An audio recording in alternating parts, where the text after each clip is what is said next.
Oyez, oyez à tous les rayonnés qui vont regarder cette vidéo. Donc, je suis ravi de vous retrouver. Aujourd'hui, je vais aborder un thème qui touche toutes les personnes. Peu importe l'âge, parce que si c'est pas vous, c'est vos petits-enfants, si c'est pas vos petits-enfants, c'est vos enfants, ainsi de suite. Donc, le harcèlement sous toutes ses formes. Donc, nous, on connaît le harcèlement sexuel. Tout le monde sait. Il y a eu le harcèlement moral. Donc, c'est encore un truc difficile à expliquer, difficile à mettre le doigt dessus. Et enfin, on découvre, ça c'est ma cousine qui le dit, par la cerise sur le gâteau sur la cerise, on découvre le harcèlement scolaire. Donc aujourd'hui, avec le progrès, avec l'internet, avec tout le monde est suspendu à son téléphone, donc on se fait harceler par les réseaux sociaux. Aussi bien sur Facebook, Insta, Snapchat, etc., etc. Donc aujourd'hui, nous parents, nous sommes démunis devant tant de haine, devant tant de haine, devant tant de cruauté de la part des ados. Nous-mêmes, quand on était ados, on sait bien que les ados sont cruels. Donc aujourd'hui, moi quand je regarde, beaucoup se font harceler, ils n'osent pas le dire, les enfants. Nous, parents, on va dire jusqu'à 18 ans, je suis désolé de le dire, on ne fait pas notre rôle. Notre rôle, c'est quoi? C'est un téléphone d'un enfant, on peut vérifier à n'importe quel moment. Moi, le mien, il a un accord parental. Donc, je le vérifie. Jusqu'à au moins 18 ans, on va dire 16 ans, 18 ans, même 16 ans, on doit regarder le téléphone. Donc, ça, c'est la première chose. C'est facile à dire, vous allez me dire, difficile à faire. Il y a aussi, on oublie trop souvent, c'est nous les parents. Il faut aussi qu'on fasse notre rôle de parents. Avec les difficultés que cela nécessite, avec même peut-être les engueulades, mais c'est notre rôle. Notre rôle de confisquer, notre rôle de priver, notre rôle surtout d'éviter le suicide. D'éviter à ce que l'enfant, il est acculé au bord d'une falaise. Il est obligé de sauter. Donc nous, notre rôle à nous, c'est d'éviter ça, d'éviter cela. Donc moi, vous allez me dire, qu'est-ce que je propose? Je propose tout simplement, le harcèlement, il a toujours existé. Mais le harcèlement scolaire, mais parce qu'on n'avait pas les réseaux sociaux, on n'avait pas de téléphone. Donc, vous voyez, le progrès n'est pas aussi bon que ça. Donc, aujourd'hui, on fait quoi? On confie un téléphone, on confie un moyen de pression à nos enfants, tous les jours, H24. Tout le monde est suspendu sur le téléphone. Donc, moi, ce que je propose, je dirais pas pour éradiquer, je dirais pas pour endiguer cette montée de violence, mais plutôt pour arrêter, cesser. Il faut que simplement que chaque parent, l'harceleur et l'harcelé, donc on le convoque à la gendarmerie. Il faut que ce soit à la gendarmerie pour que l'autorité, l'enfant ait peur.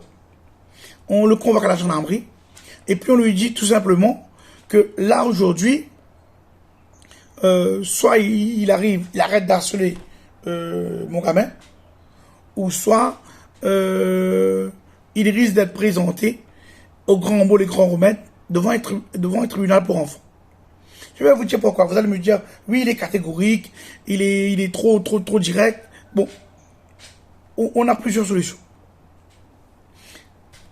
Nous, dans notre temps, quand il y avait un harcelé, donc on faisait comment?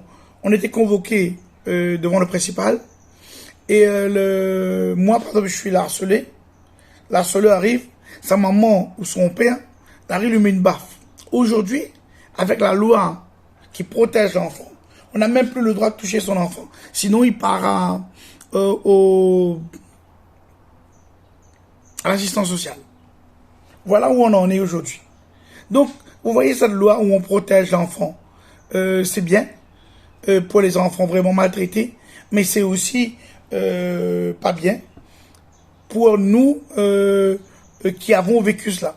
Parce que moi, j'ai eu pas mal comme tout le monde, j'ai eu pas mal de coups de fouette, mais j'en suis pas mort.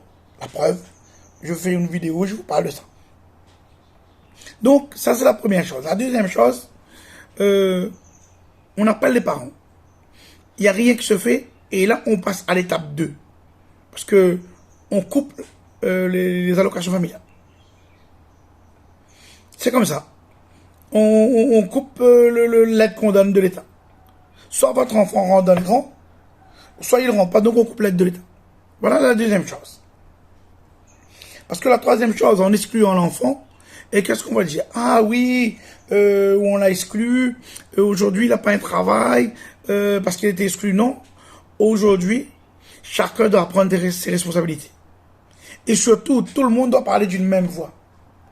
Donc, aujourd'hui, l'État dit un petit truc, le rectorat fait un petit truc de son coin, le proviseur, de temps en temps, il n'entend pas la plainte, et la gendarmerie fait un petit truc. Non, ça doit être un truc, un seul, je dirais pas un seul service, mais l'État aime ça. Une ligne, une ligne verte, si vous voulez. Ou peu importe, une ligne blanche, comme vous voulez. Mais au moins qu'on se regarde de ce processus-là, on est sûr d'avoir... on est au proviseur. Sorti du proviseur, on est devant la gendarmerie. Donc, on laisse à peu près 1 mois, 2 mois. On voit sortir de la gendarmerie, on est devant le juge. Devant le juge, on statue. Soit on coupe les allocations familiales, ou soit l'enfant fait un séjour en maison de redressement. Il n'y en a plus. Voilà. Voilà la preuve. Ou soit il fait un séjour en prison. Pour mineurs.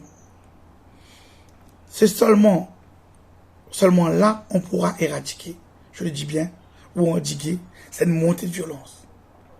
Parce que qu'est-ce que vous allez me dire? Quand l'enfant est décédé, qu'est-ce qu'on dit? Ah oui, mon enfant est décédé, ma pagaille ne fait rien, m'a pas vu. Oui, c'est trop tard. Une vie ne pourra jamais être remplacée. Peu importe. Et surtout, la douleur des parents, ne pourra jamais aussi s'estomper. Donc, moi, ce que je dis, c'est que, au grand mot, les grands remèdes, comme je l'ai dit tout à l'heure, il faut sévir. Il faut sévir et surtout remettre en place les maisons de redressement. Ou les maisons de correction, je ne sais pas comment on peut appeler ça. Donc, aujourd'hui, rien n'est fait. Rien n'est fait. Et on est là, on se contente d'un petit truc, voilà.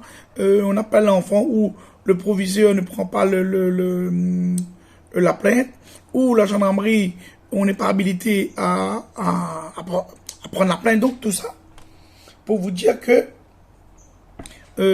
on n'a pas comment je veux dire ça? On n'a pas de code ou de justice qui est que pour ça. Donc, au lieu de jeter l'argent par les fenêtres, on aurait dû créer un service que pour ça. On arrive, comme je vous ai dit, on s'engage dans un processus. S'il y a 4 personnes à voir, ben on voit les 4 personnes. Donc voilà, moi je voulais parler de ça, parce que bon, j'ai aussi un enfant, et à chaque fois qu'il part à l'école, oui, j'ai peur. Je regarde son téléphone, je vais le chercher à l'école, mais c'est pas suffisant parce qu'il y a certains enfants qui parlent pas, qui communiquent pas, qui ont peur. Donc ça aussi, il faut qu'on voit. Et surtout le plus important, il faut prendre, même si on est occupé, on est super occupé, on n'est pas président de la République, il faut prendre du temps pour son enfant. Même 10, 20 minutes, 30 minutes pour discuter, pour voir ce qui va, pour voir ce qui ne va pas. Et pour voir aussi, des fois l'enfant nous donne des signes.